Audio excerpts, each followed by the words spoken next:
subscribe, please click the like button, share and subscribe. It's free.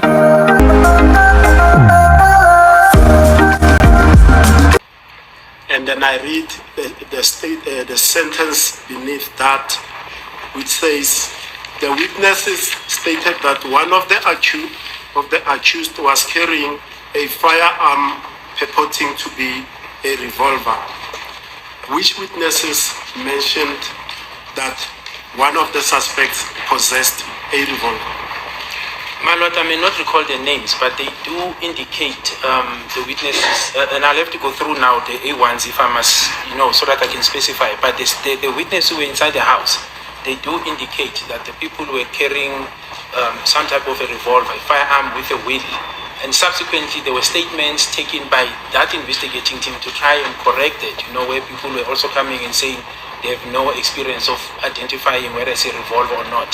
So this is contained in the statement. So if I need to specify which witness, I'll have to go through their statements, my lord. But it is contained in the statements of the people that were inside the house. Ngiyaqhubeka ukufunda ukuthi ke ofakazi ke basho ke ukuthi omunye wabasolwa ke wayephethe isibhamu okwakube ngathi ke i-revolver. Imuphi ke ufakazi owakusho lokho noma yibaphi ofakazi abakusho? Kungafanele kuzofaneleka ukuthi manje ngibheke ke lama statements abizwa ngokuthi phecelezi ke ama-A1.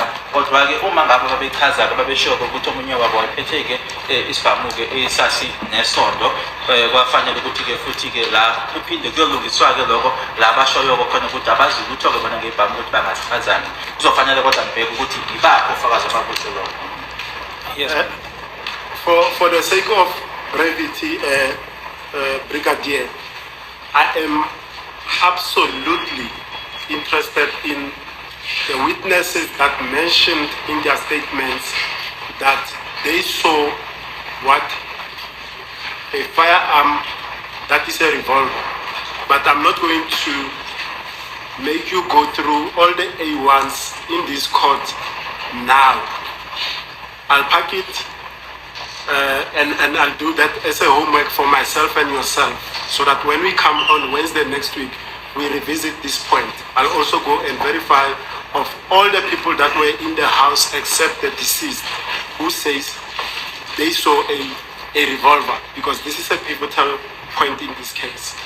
Indeed, my lord, but I can say it without a shadow of a doubt, my lord. Even if the name revolver, and I agree with Mr. RAMOSEPELE, let us do that. Even if the name revolver specifically may not have been used, but I'm not saying it was not used. I do recall without a shadow of a doubt that someone says it's a firearm with a wheel. Now, a firearm with a wheel is a revolver. I was trained in firearms, I know what it means, but I agree. Perhaps let us look into those statements and come and address the court accordingly. Lokho khona-ke ngingakusho nje ngaphandle komgaba zami ukuthi ukhona-ke owakusho noma ke ngasafuna ukuthi ubanike ukuthi bakhuluma ngesibhamu esinesondo-ke. Mina nanjengomuntu owaqeqeshwa-ke ngebhamu ngiyazazi-ke ibhamu ukuthi-ke isibhamu esinesondo i-revolver. Yes, sir. Thank you, my lord. I mean, that's it. Yes, my lord. Now, we were busy with Amanda Yvonne Steenkamp's report at paragraph 1, 2, at paragraph 3. Yes. It says, and I read, the second witness was Kelly's sister, Zandile Khumalo. She told a similar version and gave a similar profile and facial description of suspect A. The only feature she adds was the eyebrows. She saw the eyebrows when suspect A lost his headgear during the scuffling with the deceased. She could not describe the second suspect.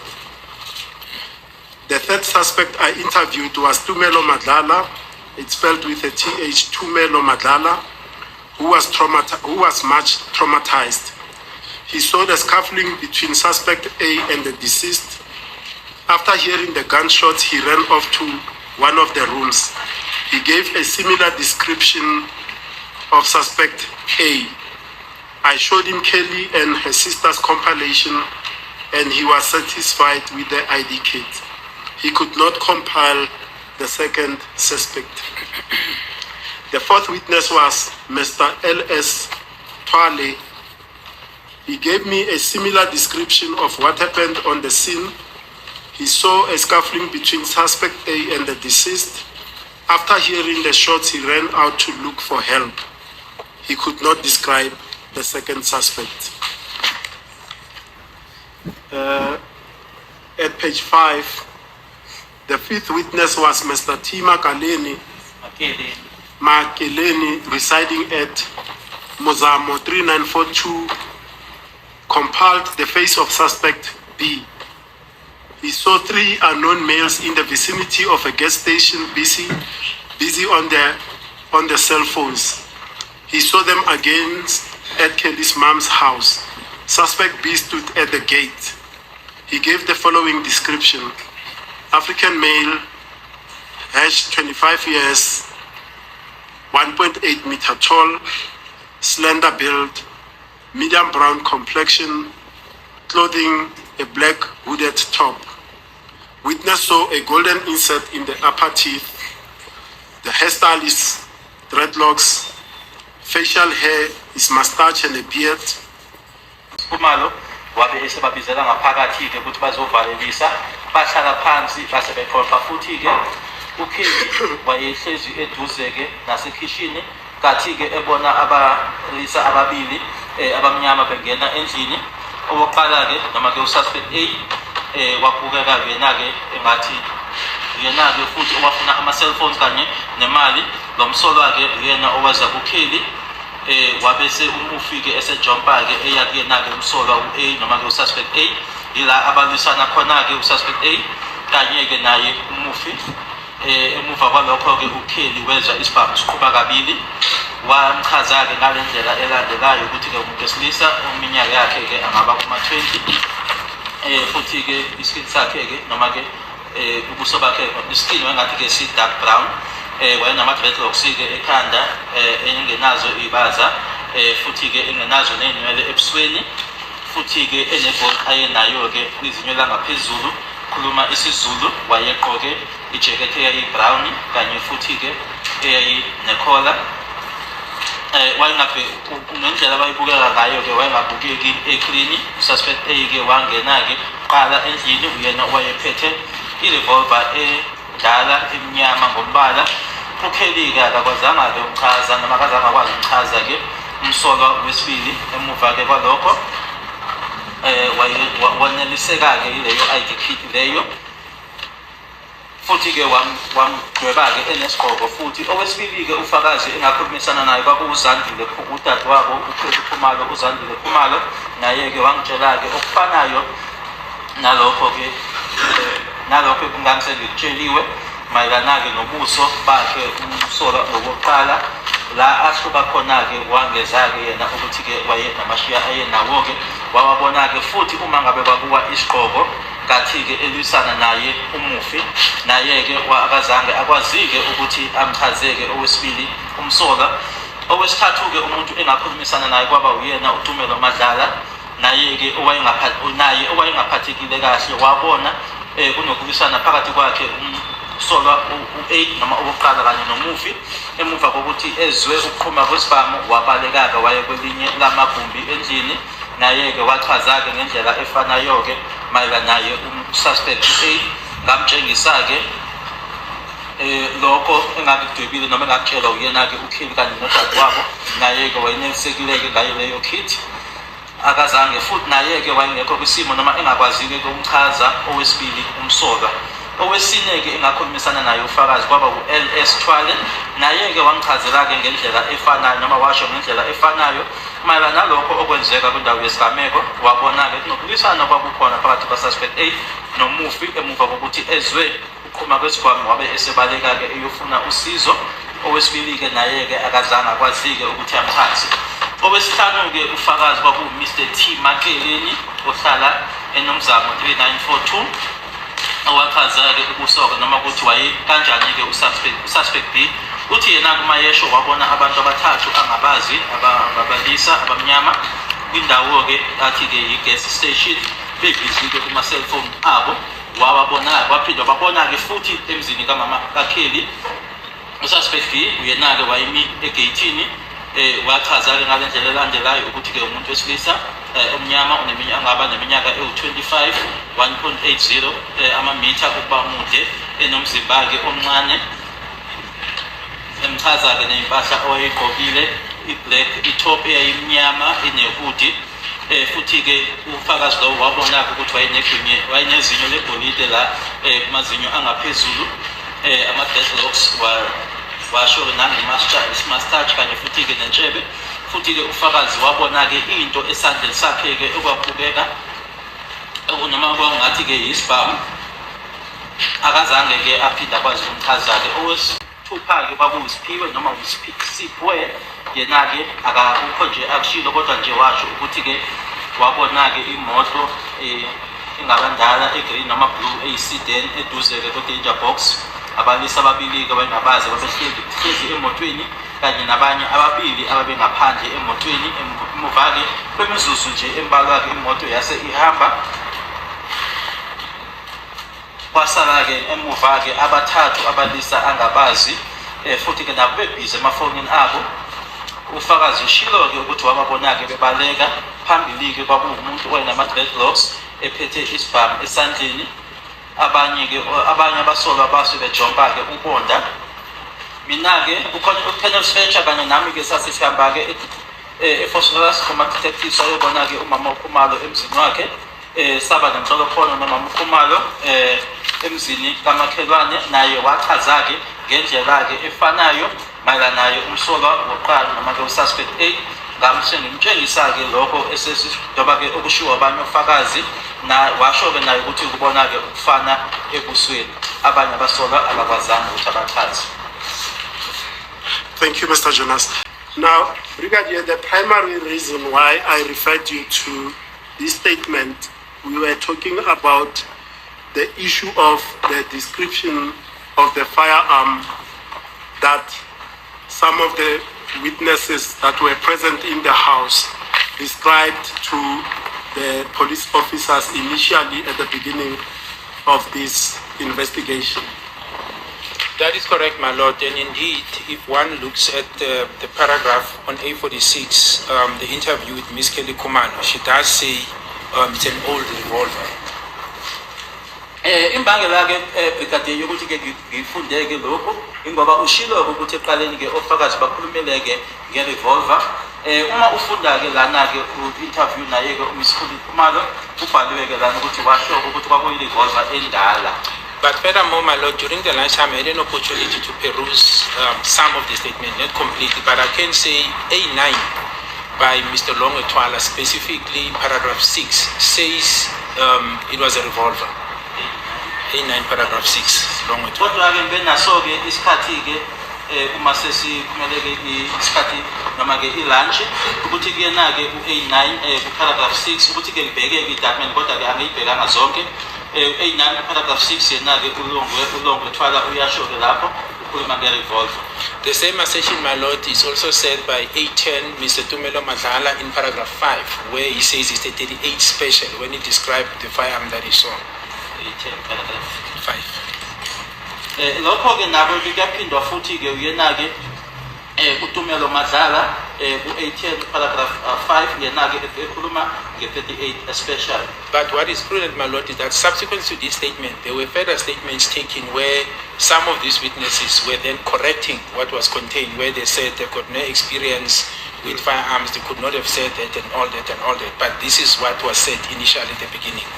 Yilokho okwashiwo-ke ekuqaleni kodwa-ke kamuva-ke sibona-ke itatimende la khona-ke labafakazi-ke manje sebelungisa-ke lokho abakusho-ke bethi-ke ulwazi lwey'bhamu abanazo-ke manje ngeke kwenzeke ukuthi babekushilo-ke lokho kuthiwa babekushilo ngaphambilini. Yes, my lord. And to be fair to you as well, Tumelo Madlala, when he was asked on this aspect, he says he could not have mentioned the word revolver or .38, but that the firearm that he observed was the one with a wheel. That's the rider or the proviso that he put when he testified in this court. Well, my lord, I wasn't in court, but I've got no reason to doubt what Mr. Ramsipil is saying. But it will be difficult for me to comment on his evidence. Kuzoba nzima-ke kumina ukuthi-ke manje ngiphawuleke ubufakazi bakhe uTumela Madlala uma uthi-ke wathi yena-ke wabona-ke isibhamu esinesondo ngangekho enkantolo kodwa futhi-ke anginasizathu sokuthi ngingamkholelwa-ke Mr. Ramsipil. Family, I just want to talk about today what Ramsipile did in court. Ramsipile has made us proud, more especially all the gang in the social media, our fellow brothers and sisters who are really concerned about the case of SENZO and our justice system. I hope everybody saw what Ramsipile did. What he did today in court was classic. That was classic. You know, Ramsipile is one person who's got this kind of temper. He easily gets agitated. He tried to manage everything and try to be as low as possible and make the witness to think that Ramsipile is just an ordinary person who cannot take him somewhere. But what Ramsipile attitude did to Brigadier Gininda, I think the damage now as Gininda is sleeping wherever he is, even walking on the street, his mind is flashing back exactly what was happening in court, and he is realizing that this guy has crippled me and has exposed my lies that I've been telling the court all the time. Ramsipile takes a long route, but coming to a certain point whereby he's going to pin you down. It's exactly what he did to Brigadier Gininda.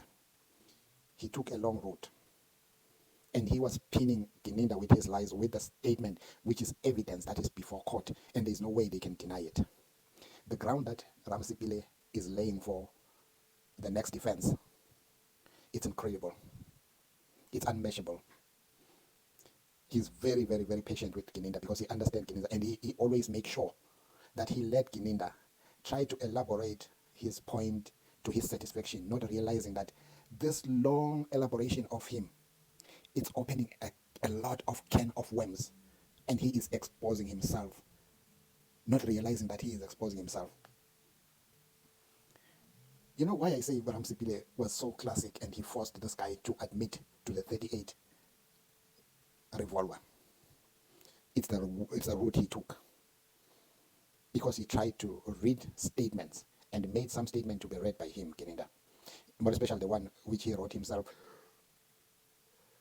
because it was not a type statement, and Ramsipile could not read that untyped statement because it was like a doctor. You know, doctors when they write, sometimes you can read their handwriting. So Ramsipile just pushed that statement to him to read it himself. But the only thing that I liked with Ramsipile is when he was driving the point of the gun that was used in deleting SENZO. That was mentioned by not one, not two, but most of the people who were in the house mentioned that gun, that it was a gun with a wheel, and it was a 38. Because of Gininda, we know him, he likes to explain. He tried to explain, not knowing that Ramsipile was waiting on the other side for him to finish his explanation. He tried to do this elaboration, explaining himself about the gun, that some of the witnesses, the eyewitnesses, came to say they have got no knowledge of guns. So that's why they try to retract from that, but not realizing that Ramsipile was waiting on the other side. He had his cards close to his chest, so Gininda could not read Ramsipile's mind. That's where I saw the classic of Ramsipile. Because immediately Gininda counter-attack with his elaboration of answers instead of a short answer to the point. He tried to say some witnesses came back and retract their statement and say no, they have no knowledge. And Ramsipile said, there is a witness who doesn't know about guns, but he said what he saw, it was a gun. No matter he didn't know what name of the gun was, but it had a wheel. It's where Brigadier Gininda accepted what the eyewitness said on his statement. There was no way of denying. That's why I say Ramsipile was very, very careful and classic, and he made so much traps for Gininda to fall into that trap, and he did fall into the trap. What do you think, family, about what Ramsipile did in court to Brigadier Gininda? It was quiet in court like the devil was inside the court. Even Baloy could not do nothing. Even the judge, I saw the judge starting to rub his forehead because he was like, We were not expecting this guy to crush us like this. But what this guy is doing, we were expecting Mgomezulu Omnisi Omshololo. But this guy has just taken another 10 that we didn't even realize that this guy was going to take. This guy has embarrassed us. I think each and every one of them, Baloyi, Brigadier Gininda, the judge, and the doctor Sibanda, realize that RAMOSEPELE, the damage he has caused, it's too much to repair when it's irreparable. I know they're going to go and cook something. When he come on Wednesday, he will try to retract on what he said. But it will not help because RAMOSEPELE was using the evidence or the statements of the eyewitnesses. It's not something that he's just fabricating from nowhere. He is pinning them down with their own spears. What do you think, family? Let's drop a comment and let's not forget to like, share and subscribe. Ngiyanthanda nonke ngothando lukaLove. Ngithini bantu bakithi uSenzo akalalanga ukucenga amadolo. We can see what is happening in court. And it shows that he is about to rest and he's about to get, or the family to get closure of exactly what happened when he was deleted. Nalaba ababakhuzeki bazawuze bakhuzeke. Bravo, bravo, bravo.